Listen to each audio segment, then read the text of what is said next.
What's going on, boys? Today we are wrapping up with some thoughts on responsibility, but we're going to build into it using some soul organization thoughts via Morrowind.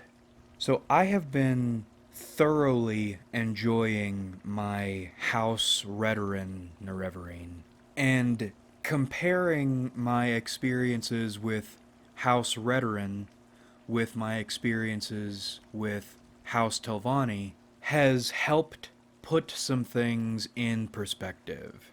I view House Telvanni as TETI shadow integration incarnate. Everything about them is this ever rising pendulum of TE feeding TI and TI feeding TE and climbing higher and higher and higher. Not even politically or geographically. House Telvanni is like a gravity well of power creating knowledge and knowledge creating power and power creating knowledge and knowledge creating power. And their society reflects that engine comically. Because in Telvanni society, as long as you are powerful, you're allowed to do whatever you want. And nobody gives a shit. Because if you're powerful enough to do it, then that must be the thing to do. Or at least nobody's going to try you, because you could probably smack or cast their souls out of their bodies. And you end up with this bipolar, eccentric, egocentric culture. Telvanni society is, for the most part, cold and bad. They are memed to be xenophobic, racist, magical, anarcho-capitalists.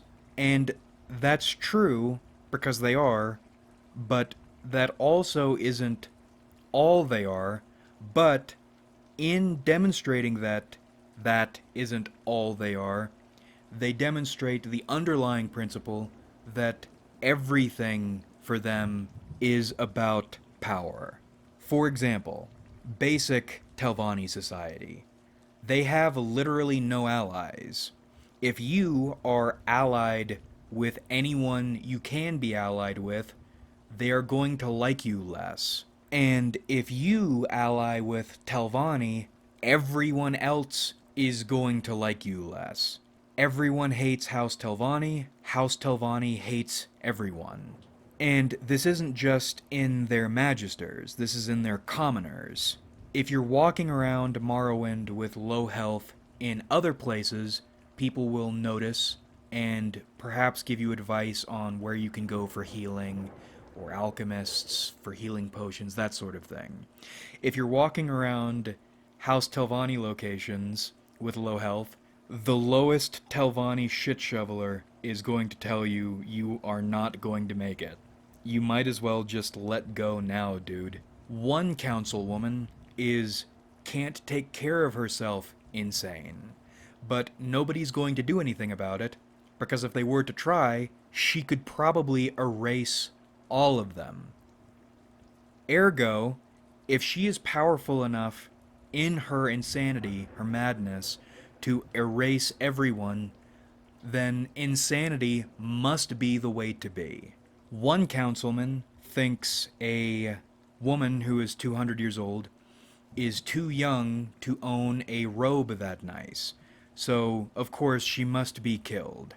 And if some stranger is strong enough to walk up and outright kill the Archmagister, then he must have the makings of a good leader. And this belief system, despite sounding schizophrenic, works. It works specifically because these people are so powerful. If someone is powerful enough to kill the Archmagister, then that dude or woman must know some really bad shit. Not just physically, although that is important. I mean, intellectually. These magisters are so powerful because they have the knowledge to develop magic and organizations that make them this powerful. Note I said organization, we're going to get back to that. And when you're this powerful, you really are allowed to do whatever you want to do because nobody's going to stop you. Meaning you get some strikingly progressive people in Telvanni, despite their memes. Divith Fear. He freed the slaves before it was cool. He goes into business with one of his former slaves because they get along so well, because they're both capable and they both have a similar outlook on things. He is a pharmaceutical genius developing cures for all sorts of different diseases, working on the big one. He shelters the blighted. He seems like a really good dude. And he is, kind of. But again, this is House Telvanni. Does his philanthropy make up for the fact he cloned female versions of himself to be his daughters, wives, and business partners? Right? Like, I know it's a meme, but in the face of how cool Fear is, he's like a benevolent, on the level grandfather who's trying to do good for the world. It's easy to forget he made his daughter wives. And then you have someone like Arion, whose name is one letter away from a different word. He's perhaps the most progressive and politically, communally involved counselor in House Telvanni. You do a lot of good stuff when you're working for Arion. And of all the characters, he's one of the few who seems actually to have your back, despite the fact he is a political type guy. He is a mage, he's a powerful mage, but politics are his thing. And you forget that, or it's almost easy to forget that, up until the very end. At which point it goes from helping the community here and there, well, rather, not even really helping the community per se, more like protecting or developing infrastructure, and gathering allies and creating a more unified House Telvanni, to cleaning house in an utterly gruesome fashion. Arion is as Telvanni as a person can get. He just expresses his Telvanniness in a different way, a subtler way, a more political way. But in playing House Telvanni and getting comfortable with them, with their ideology, with people who have lived this way either for thousands of years or for just a few years, it kind of gets you into a shadow mindset. In your 5 to 15 hours with them, depending on how you're playing, you come to understand the value of power first. The more singular power you wield, the more you can shape the world according to your will. Arion, for instance, I think he is a good dude. I think he is gunning for a better Morrowind overall. But sometimes, to do that, when you're making the mother of all omelets, you need to break 5 to 100 eggs in a fashion nobody is going to forget. Another one. Another one. Another one. In context, it's uncomfortable on a number of levels, right? Because you're playing a game, you kind of get used to or desensitized to killing people. That's what you do in these sorts of games. But these are people you've never met. You know about them only in a political context. You've never met them. They've never done anything to you specifically. I think what makes it so uncomfortable is not just the morality of what you're doing, because again, you get desensitized to that, but you're breaking every cultural law you've come to expect or to follow. Like, killing your political rivals in Morrowind isn't that big of a deal. They have the Morag Tong, which is really interesting. They are above the table, legal assassins.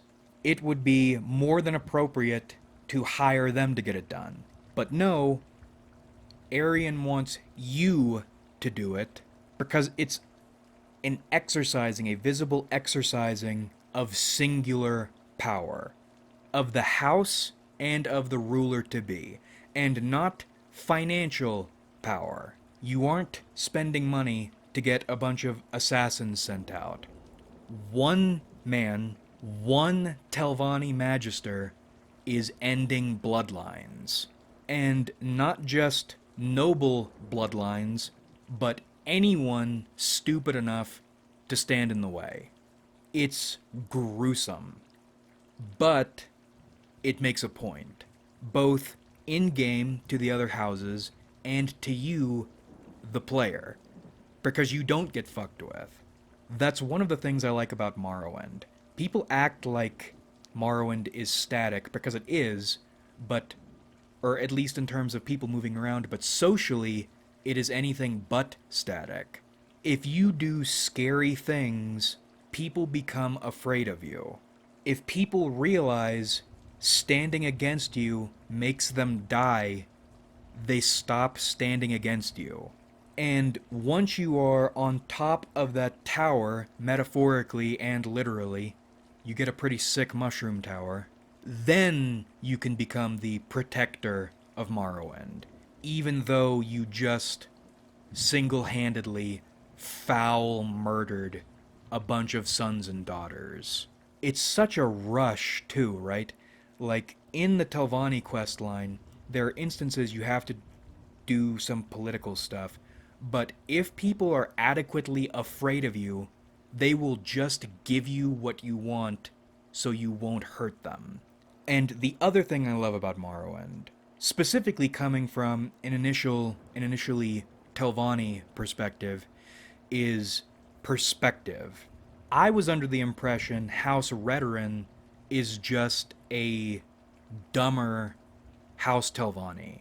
Equally racist, equally violent, except, unlike with House Telvanni, no real exceptions because ideology has control of them. House Redoran are a bunch of stupid savages who should be thankful House Telvanni hasn't glassed all of their cities.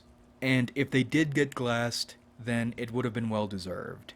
But that is not at all how they actually are.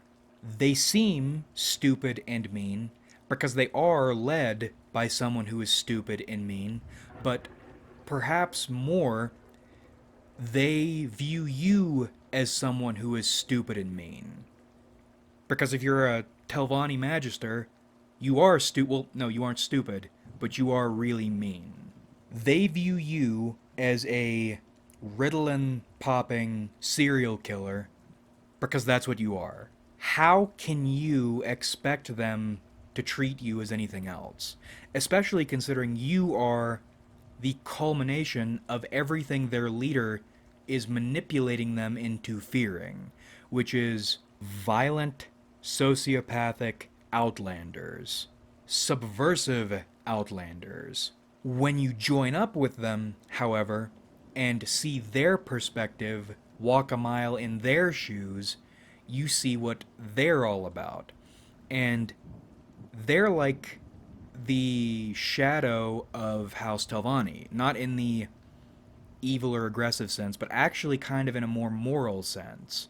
I view House Redoran as FE and FI. Most of what you're doing in House Redoran is helping people, maintaining honor, and uplifting people into maintaining their own honor. They are the image of decency. Maybe it's just the way I was raised, but I view Redoran as the way the world should work, versus House Telvanni, which is the way the world does work.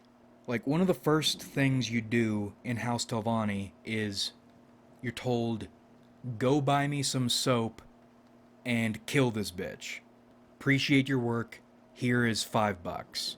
House Redoran, one of the first things you do is help a woman whose livestock is being harassed by crabs, or Morrowind's equivalent of coyotes in a weird way. So you help her out with this. Your reward is pleasant conversation. You get a little money, but also she gives you Hackle Low Leaf, which in Elder Scrolls games you can eat alchemy ingredients to feel some light effects and also figure out, well, not in Morrowind, but typically figuring out some of what that ingredient does.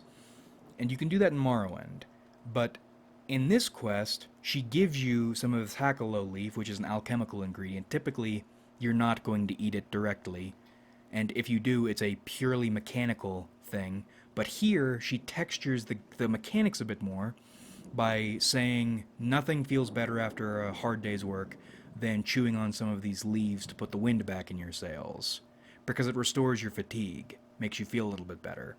So you're like chewing on leaves and having polite conversation with this member of the community. I mean, I talk on my channel a lot, mostly, about the bad things that happen in my job, but these are the moments that I'm, for the most part, doing. That's what feels good. That's what a member of a community should be doing. That's what community should be about. And the third thing you do is helping her again. That's the other thing. Normally in Morrowind quests, even though everything is networked and a bit overlapping, you don't typically meet minor characters like this again. Here, you help her with the exact same problem again, and you have more polite conversation. We can't keep meeting like this. More leaf chewing, and then back to helping the community out again.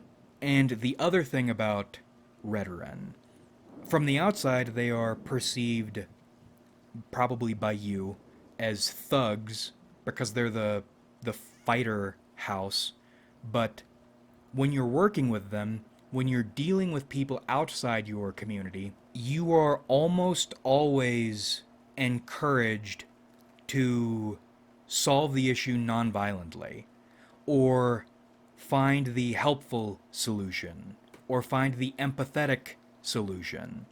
Someone doesn't show up for a duel because they're scared, you talk to them, hype them up, give them a little boost, and stand there with them while they're seeing it through. A number of quests involving stopping people from talking shit, where House Telvanni just wouldn't give a fuck. Redoran talking shit is a big deal. Gotta stop them from talking shit. Try to stop them from talking shit without needing to hurt them. And if you do need to hurt them, please don't kill them. Because if you kill them, people are going to think we are violent thugs. That's what struck me, right? When you are playing as other houses, you view Redoran as violent thugs. House Redoran is aware they are perceived as violent thugs, because they are presently led by a capable violent thug, and most of them don't want that perception because it dishonors them. Please don't act like a fucking caveman. My point in discussing these two houses in regard to responsibility, people talk about balance.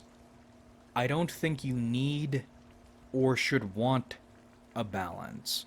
I think you need, if you want to be anybody, and should want, if you want to be anybody, extremes. As many worthwhile extremes as you can get your hands on.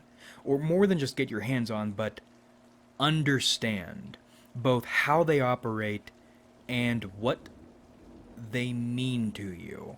Redoran lives and breathes responsibility.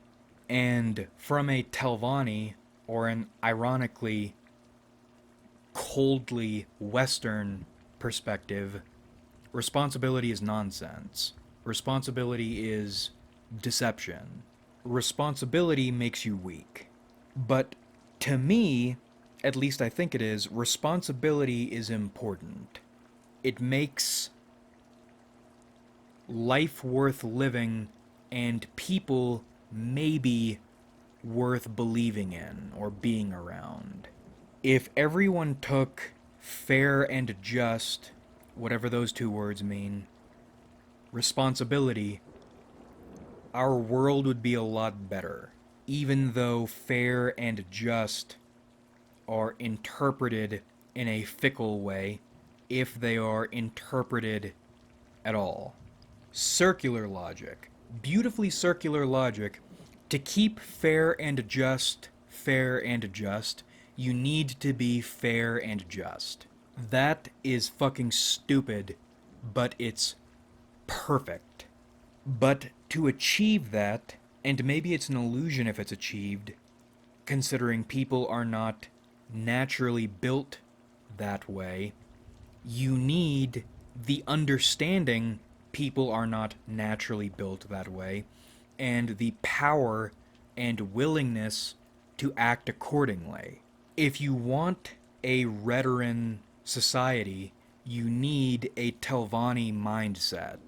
If you want fair and just, you need to be willing to be cruel and corrupt. And you might think those two should cancel each other out. If you have to be cruel and corrupt to uphold fair and just, then you aren't fair and just. And if you're going to use your power to develop a system that will necessarily challenge and undermine your power, singular power, then you aren't really wielding your power very well. You're not dedicated to power. Tonal architecture, dude. Oh my god. Thematic resonance. Maybe they should cancel each other out. Maybe you should zero sum the way the Dwemer did. Or you can be so arrogant, so egotistical, you can will these contradictions into complements. People who are capable of that, I think, have a responsibility to do it. You are built, born to blend oil and water. And again, I despise Vivek, but he's confusing. Dude is really confusing. He seems to embody this idea. Blending.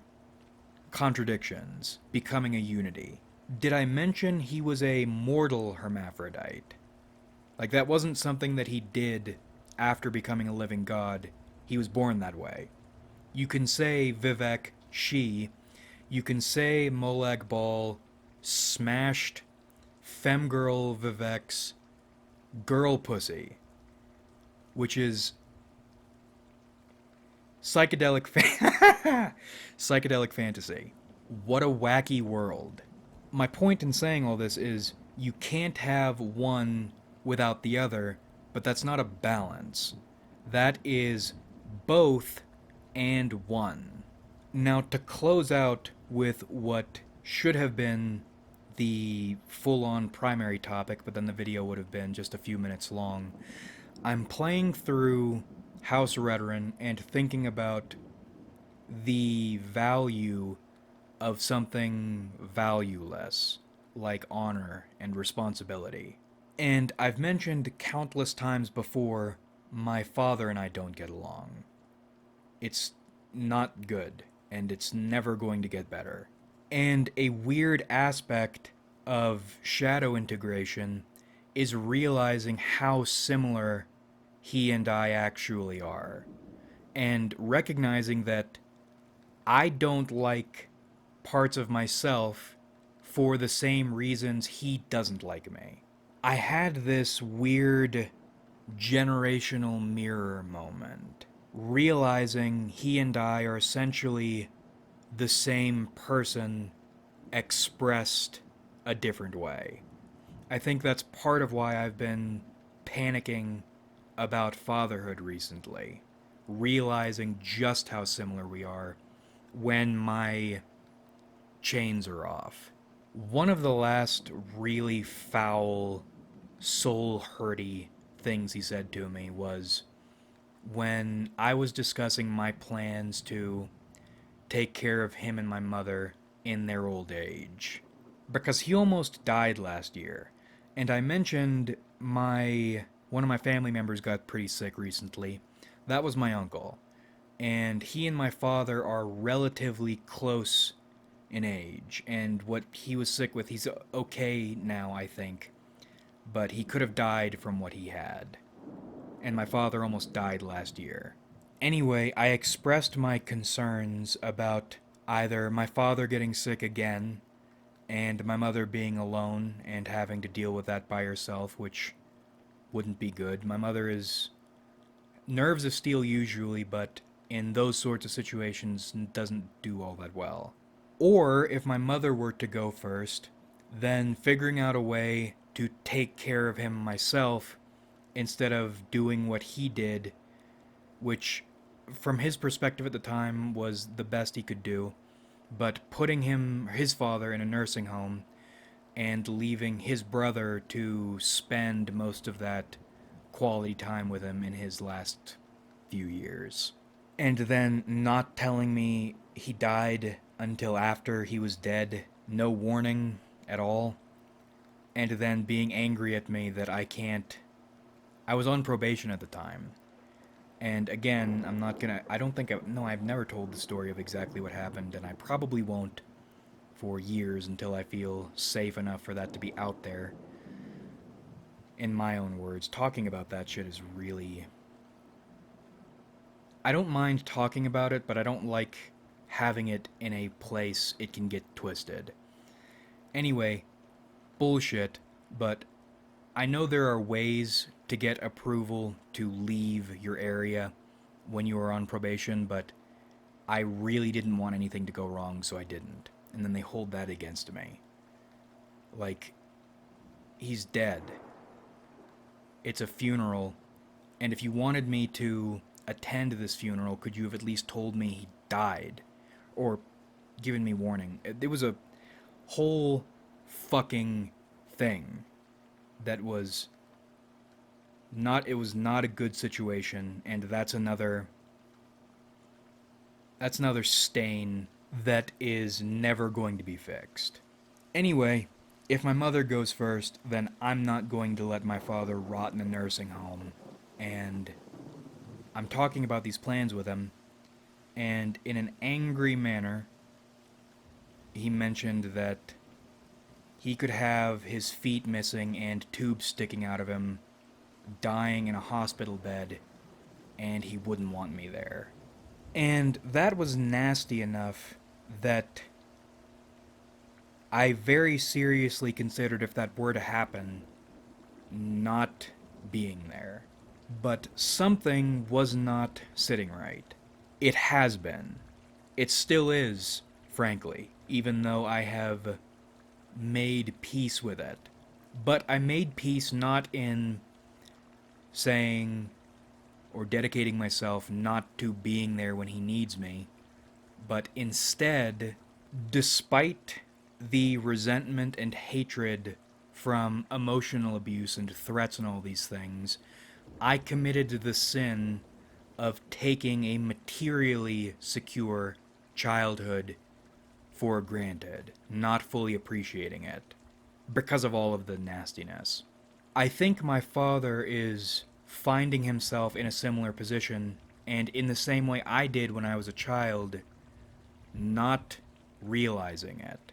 My sin was taking material security for granted.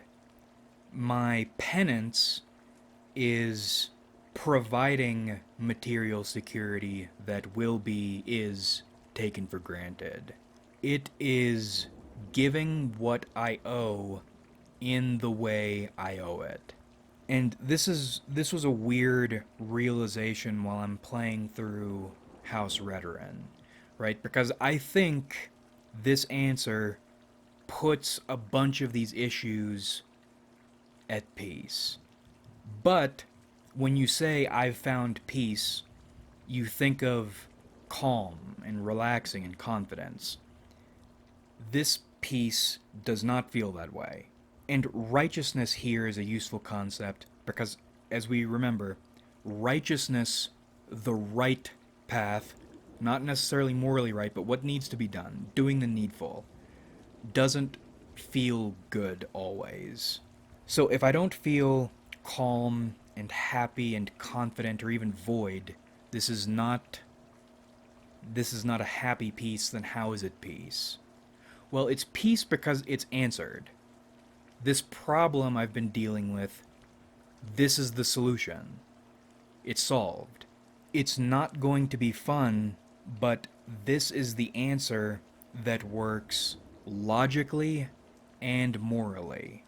This is what taking responsibility feels like. Taking responsibility for your actions and taking responsibility despite another's actions. It's going to suck, it's not going to be appreciated, and in the end, you're probably not going to get anything out of it. But this is what something costs. I don't really know what that something is. Is it a moral system? Is it your sanity? Is it your self-belief? Is it your view of a better world? Is it your power? I don't know. All I know is that this is what something important costs. Taking responsibility in spite of everything. But let's think about this. What do you get out of it? Well, part of it, I think, is peace of mind. Peace in the sense it's settled. I'm not going to be the 70-year-old who still never got over his or her family issues. Now, they suck.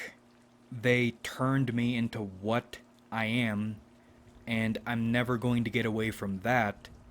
And I'm sure things are going to get worse. I'm going to forget this lesson at some point and feel no peace. But I have a feeling this one, there's something in this one. I think this is a means of, or if this isn't the answer, then this is on the right track to a hard-ass answer. I'll have the ability to move on. Sucks, but it's over. It's done. And I don't have to think about it anymore. You also do get a boost in self-power here. You're demonstrating to yourself, if nobody else, but in the way you carry yourself afterward, demonstrating that you have the minerals to do what you think is right, even if it's not pleasant in any way. It's not going to benefit you in any way. You have the power to do something unreasonable because you think it's what needs to be done. Using your realistic Telvanni gravity well spine to stand by your decent Redoran heart. It's strange because in finding this answer, I am once again ambivalent. Because this is, if I stick to this is not going to do me any tangible favors. But I think I would beat myself to death for the rest of my life from now until it happens, until the end after, if I just let it lie. You're damned if you do and damned if you don't, but I think in most situations it's better to be damned if you do. I don't feel good, I feel tenuous resolve. A contradiction, but you get what I mean in the contradiction. The contradiction is the singular point. The two opposing concepts smash together into one thing that makes perfect sense. And I feel my age now. Despite all my shortcomings and wretchedness, I feel a little more complete. It's the self recognition that you have the capacity to grow. You aren't trapped. And maybe this is going to fall apart, but I believe that future me will be even more capable of putting together an adapted solution. So, summary. Telvanni and Redoran. Contradictions synthesizing into a greater union rather than dissolving one another.